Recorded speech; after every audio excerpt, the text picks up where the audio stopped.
Olá, hoje nós vamos para o capítulo 24 do segundo livro das Crônicas. O capítulo 24 trata do reinado de Joás.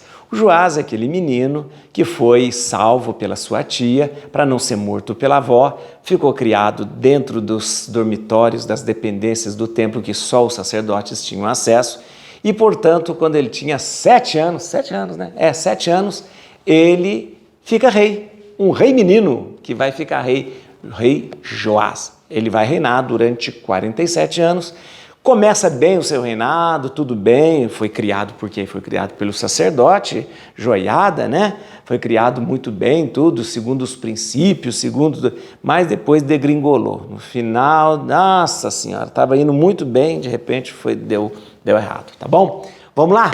Hoje a gente vai conhecer o reinado de Joás. Atenção, peço a você que dá um like, dá um joinha agora aí no vídeo, para marcar já que você já assistiu e para a gente divulgar cada vez mais. Cada vez que você faz isso, você me ajuda a divulgar o vídeo e esse vídeo vai para muitas e muitas pessoas também, tá bom? Chama mais gente para fazer com a gente essa caminhada e vamos pedir que o Espírito Santo nos ilumine. Bíblia na mão, o Espírito Santo conduzindo o nosso coração.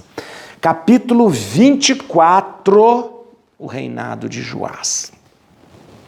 Joás tinha 7 anos quando começou a reinar. Seu reinado em Jerusalém durou 40 anos, 46. Sua mãe se chamava Sebias, natural de Bersabeia. Joás fez o bem aos olhos do Senhor enquanto vivia o sacerdote Joiada, a qual lhe deu por esposa 2 mulheres, das quais teve filhos e filhas.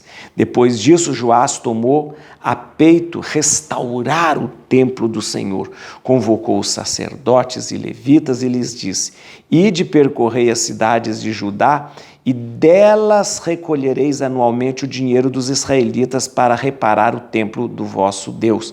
Executai isso com presteza. Mas os levitas não se apressaram. Então o rei mandou vir o sumo sacerdote Joiada e lhe disse: Por que não cuidaste que os levitas trouxessem de Judá e de Jerusalém a contribuição imposta por Moisés, servo do Senhor, à comunidade de Israel, para a tenda do testemunho?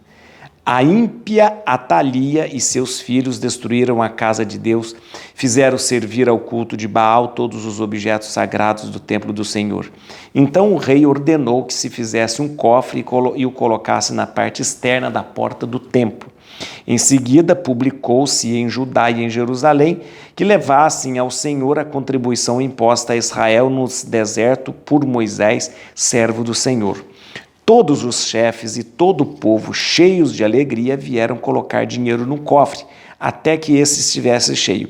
Cada vez que, por meio dos levitas, era o cofre levado para a inspeção do rei, o que acontecia quando o dinheiro se acumulava, o escriba real e um comissário do sumo sacerdote esvaziavam-no e depois os levitas iam colocá-lo no lugar. Assim faziam dia após dia, e recolheram dinheiro em abundância. O rei e Joiada entregava o dinheiro ao empreiteiro para as obras do templo. Este contratava os carpinteiros, os canteiros e os trabalhadores que modelavam o ferro e o bronze para restaurar e reparar o templo do Senhor. Os empreiteiros fizeram com que os reparos fossem acabados pelos seus cuidados e restabelecer o templo em seu primeiro estado e o consolidaram. Terminado o trabalho, devolveram na presença do rei de Joiada o restante do dinheiro, com o qual fabricaram utensílios para o serviço do templo e para os holocaustos, assim como as taças e os outros objetos de ouro e de prata.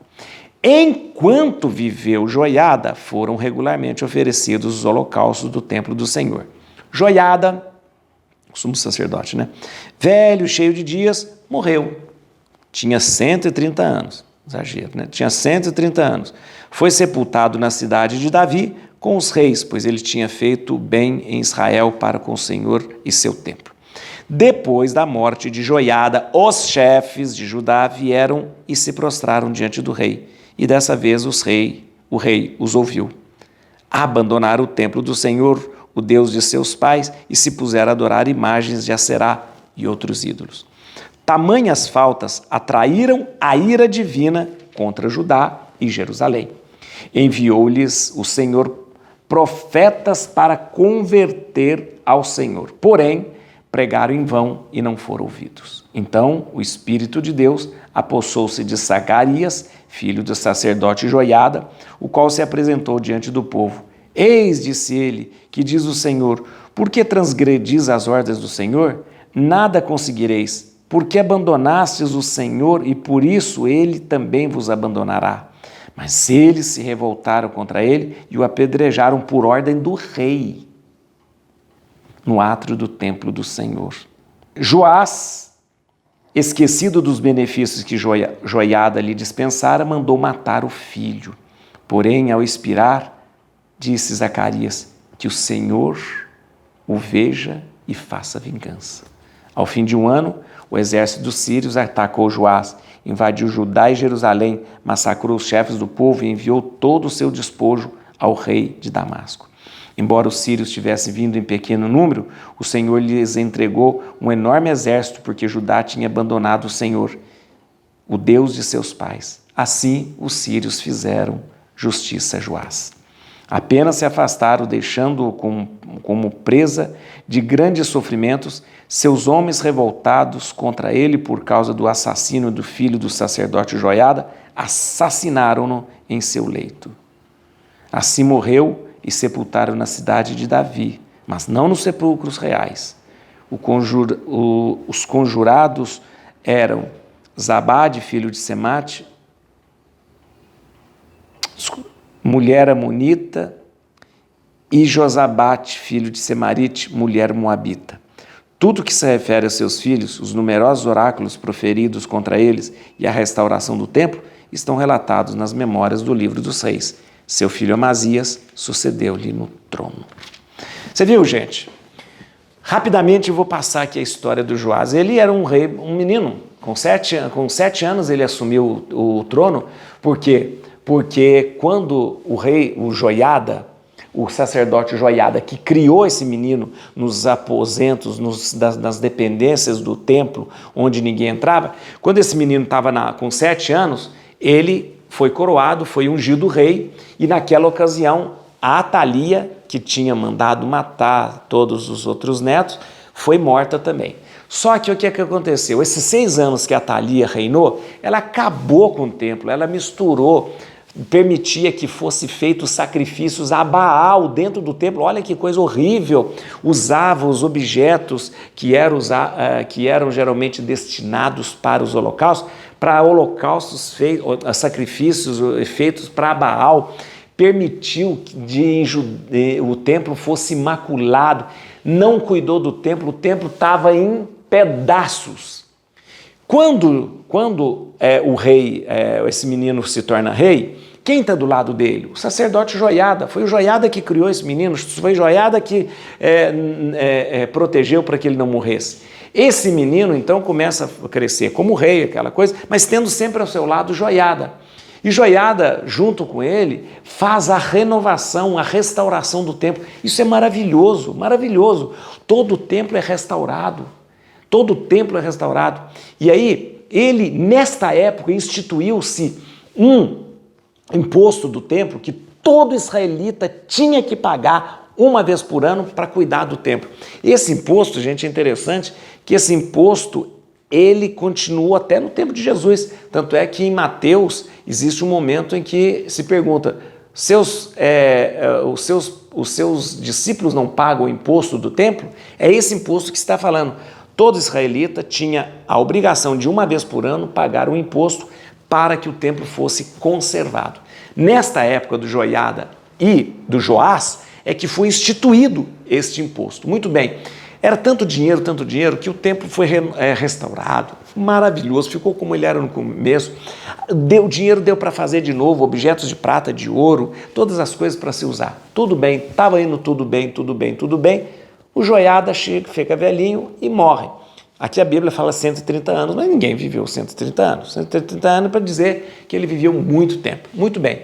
Quando esse menino não tem mais o Joiada, o sumo sacerdote do seu lado, ele começa a fazer porcariada. O que ele faz? Ele começa a escutar os chefes dos sacerdotes, começa a estudar. E aí, os chefes dos sacerdotes, começa a estudar os chefes do povo.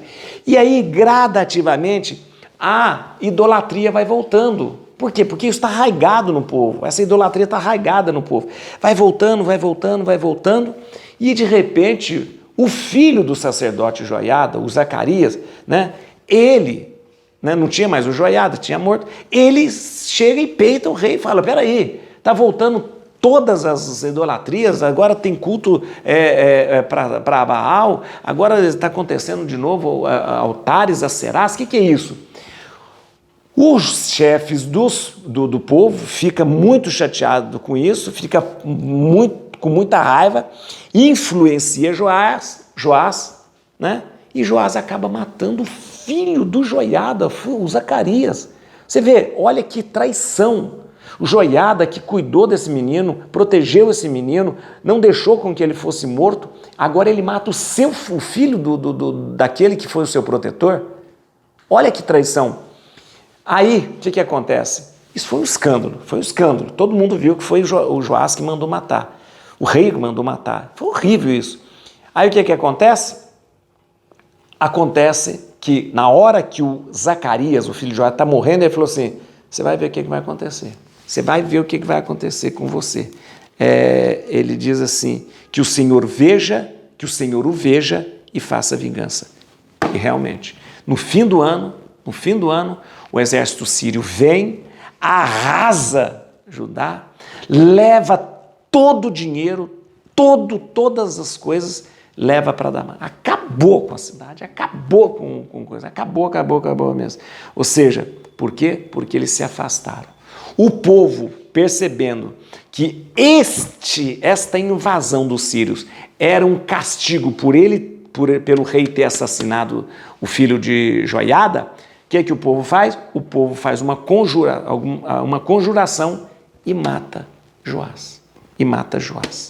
Joás é morto, o rei é morto, não é enterrado junto dos sepulcros reais, é enterrado na cidade de Davi, mas porque ele fez mal aos olhos de Deus, ele não foi enterrado. O Joiada, o sacerdote, foi enterrado lá junto com todas as honras. O rei não foi. Muito bem, esse Joás tem um filho chamado Amazias, é o que vai substituir ele no trono. Confusão, hein? Vamos lá, rapidinho, vem cá, gente. Versículo 3. Vamos ver aqui, ó. Não, versículo 3 aqui. Não, é 24 mesmo, estou doido. 24, versículo 3. Joás fez bem aos olhos do Senhor enquanto vivia o sacerdote Joiada, o qual lhe deu por esposas 2 mulheres, das quais teve filhos e filhas. Deixa eu te falar uma coisa aqui. Do versículo, deixa eu explicar aqui, ó. Vem cá. Do versículo 3 ao versículo 14, nós vamos ter aqui, do versículo 3 ao versículo 14, nós vamos ter aqui a renovação do templo. Do versículo 3 ao versículo 14 vai ser narrada a renovação do templo. Essa renovação do templo é descrita no segundo livro de Reis, atenção, capítulo 12, atenção. Essa renovação do templo é descrita nós já vimos isso, no segundo livro de Reis, capítulo 12. Se quiser, depois de assistir esse vídeo, vai lá assistir o capítulo 12, tá bom? Uma coisa interessante, olha que interessante.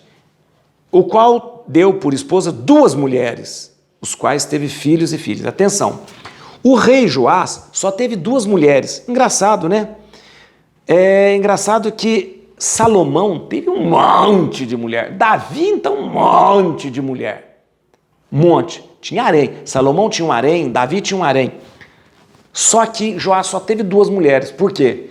Como ele foi criado com Joiada, com o sumo sacerdote fez ele cumprir o que Deuteronômio, capítulo 17, versículo 17, falava. Que o rei não tenha numerosas mulheres. Deuteronômio, capítulo 17, versículo 17, diz que o rei não tenha numerosas mulheres. Como o Joás foi criado junto com Joiada falou, só 2 mulheres, tá muito bom, 2 mulheres, tá bom? Versículo 9, vem cá comigo. Em seguida, publicou-se em Judá e em Jerusalém que levasse ao Senhor a contribuição imposta a Israel no deserto por Moisés, servo do Senhor. Muito bem. Essa contribuição Esse imposto já havia sido instituído por Moisés lá no deserto. Um imposto anual em que todo israelita devia pagar para a conservação do templo, mas na verdade não tinha templo, conservação do tabernáculo. Este imposto já havia sido instituído por Moisés. Agora ele é imposto de forma mesmo. É o tributo de meio ciclo. É o tributo de meio ciclo que se encontra em Mateus capítulo 17, versículo 24. Quer ver? Mateus 17, deixa eu pegar aqui. Mateus 17, cadê? Ah, meu Deus, não está. Mateus 17, 24. Aqui, ó. Deixa eu ver rapidinho. Mateus 17, versículo 24. Logo que chegaram a Cafarnaum, aqueles que cobravam o imposto da didracma, na verdade é meio ciclo, aproximavam-se de Pedro e perguntaram: teu mestre não paga o didracma? Teu mestre não paga o imposto, né? Paga sim, respondeu Pedro. Então, tá vendo? Então, esse imposto aqui é o imposto que foi instituído por Moisés e reforçado depois por Joás. Tá bom? Versículo 10. Todos os chefes e todo o povo, cheios de alegria, vieram colocar dinheiro no cofre até que esse estivesse cheio. Muito bem. Aqui, a alegria pela renovação. Aqui fala que todos davam dinheiro com alegria. Por que alegria? Porque o templo estava sendo renovado, restaurado, depois de ter sido arrasado pela Atalia. Tá bom? Vem aqui no versículo 23. Versículo 23. Onde está 23? Ao fim de um ano, o exército dos sírios atacou Joás, invadiu Jerusalém, massacrou os chefes do povo e viu todos os esposos do rei de Damasco.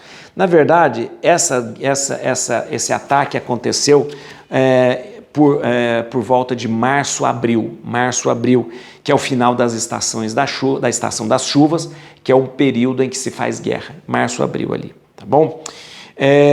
Versículo 25, e a gente termina então aqui, ó. Apenas se afastaram, deixando-o como presa de grande sofrimento, seus homens revoltados contra ele por causa do assassino do filho sacerdote, Joiada. Assassinaram-no em seu leito. A cidade assim morreu e sepultaram na cidade de Davi. Foi assassinado na sua cama, né? Por quê? Revoltados diante da ingratidão de Joás, e eles estavam tão furiosos por causa da ingratidão de Joás. E furiosos, sabe por quê? Porque eles falaram: essa guerra dos sírios contra nós só aconteceu por sua culpa. Você é culpado dessa guerra ter acontecido. E o rei Joás é assassinado. É isso que dá. Afastar de Deus é ir por descaminhos. Só há um caminho, aquele que vem e que nos leva ao Senhor. Et crutim domini, fugit partes adversae. Vite teleo de tribu Iuda, radix David. Aleluia.